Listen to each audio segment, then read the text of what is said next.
Hello everyone and welcome to the YouTube channel of Being ACCA. This is Tushita Gupta, ACCA affiliate, and in this video I'm going to be teaching you how you can draft your theoretical answers well.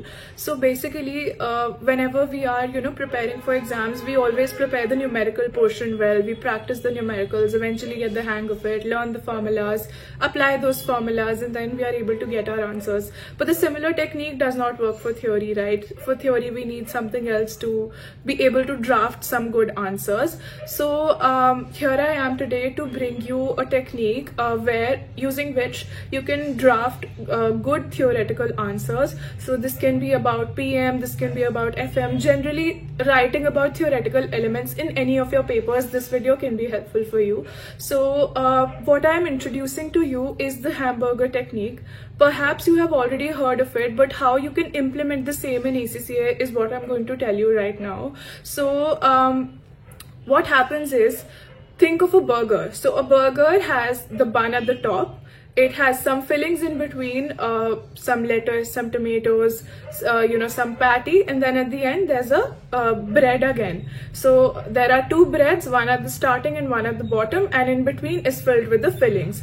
So think about writing your answer in the form of a hamburger. So basically what happens over here is that the first layer that you see, this always will have to be the introduction. So whatever your theoretical requirement is, you first need to introduce that concept. Whatever you're asked to explain, first of all, an introduction is necessary. Maybe writing about why, so if it's about some concept, maybe about where this concept is useful, or perhaps defining the concept, anything but just a brief introduction so that you know that where your answer is heading. Then all of the fillings of the burger, all of the contents that there are in the burger is basically your main content. So this will talk about the requirement. So if the requirement asks you some points, maybe some reasons why NPV is superior to IRR, so you will have your points over there. So lettuce can be your first point, tomatoes can be your second point, and likewise there can be number of points according to the marks that there are in for that particular requirement. So basically when you are writing these paragraphs also, another thing to make your answer shine brighter than the other answers in your like in the exam, so what you can do is that when you are writing these fillers, like the main content of the answers, write your answer and give it a subheading. For every small paragraph, give it a subheading and then begin writing your answer. So basically, let's take an example. For example, I want to show you one of my answers for the theoretical aspects, where you are asked to discuss 4 reasons why NPV is regarded as superior to IRR as an investment appraisal technique.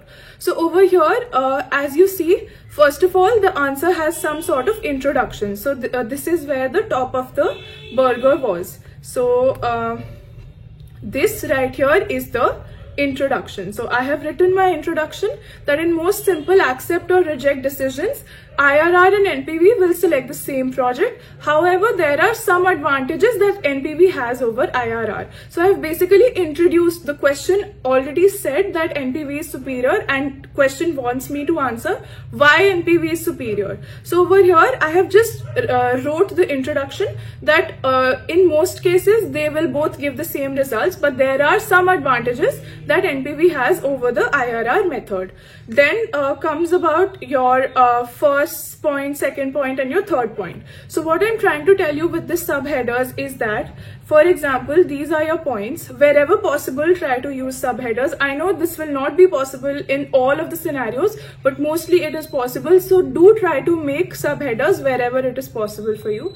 So NPV and shareholder wealth is the first subheader. So basically the aim of subheaders is that, the examiner, when he's going through, or when anyone is reading your answer, they will get to know that this is the main thing that you will be talking about in the paragraph that you have written. And always divide your answer into small paragraphs. Do not write a big paragraph containing all of the points at once. Nobody wants to read a full page.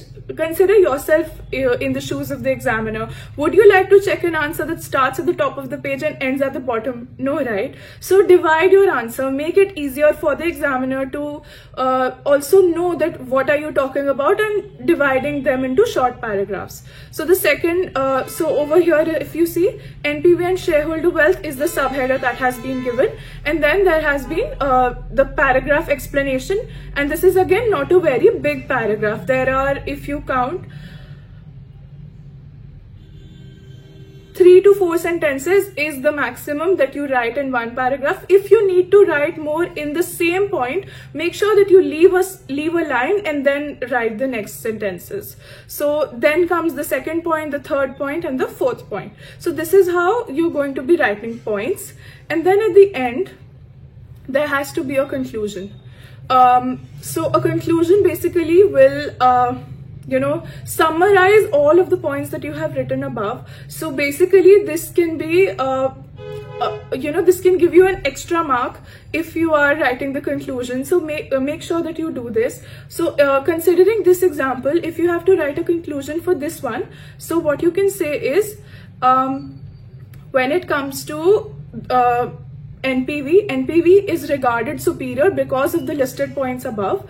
And if you want to make the conclusion a little bit like 2 to 3 sentences or something, you can say that NPV is superior to IRR because NPV directly links to shareholder wealth. NPV is an absolute measure. It gives a correct decision when non-conventional cash flows are involved, and leads to correct decisions in mutually exclusive projects, and also takes into account the changes in the cost of capital. So this is how you can conclude your answer, and this will lead you to have a very tasty burger ready for the examiner, and the examiner will be happy to give you marks for a well-drafted answer. So this is how you can use the hamburger technique in ACCA in writing your answers, in drafting your answers well. So do let me know if this works out for you. Thank you so much for watching this video. I'll catch you in the next one.